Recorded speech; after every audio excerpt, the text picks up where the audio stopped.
Hi, this is Manisha and welcome to my YouTube channel. In the last video, I talked about how you can easily convert your hard copy to your soft copy. In this video, I am going to tell you how you can copy your text from an image and convert it into an editable text.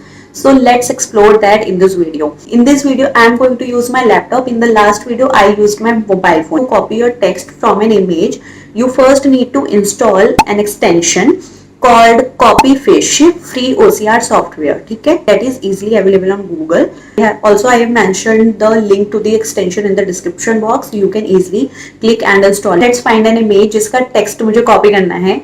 So I'm going to find Independence Day wishes. Independence Day wishes images. Now I want to copy this paragraph. Okay, so what I'm going to do is I'm going to choose this extension and capture it, and now it's copying and it's done. Now you can click copy to clipboard or Control C, or if you are using Mac then Command C, and you are done. Now you can paste it in your WhatsApp, in your document, or wherever you want to paste it. So that is all from my side, and I hope you have a new learning from this video as well. If you want to see more content like this and tips and tricks, then please do subscribe to the channel. I'll see you in the next video. Till then, please do take care of yourself. Bye.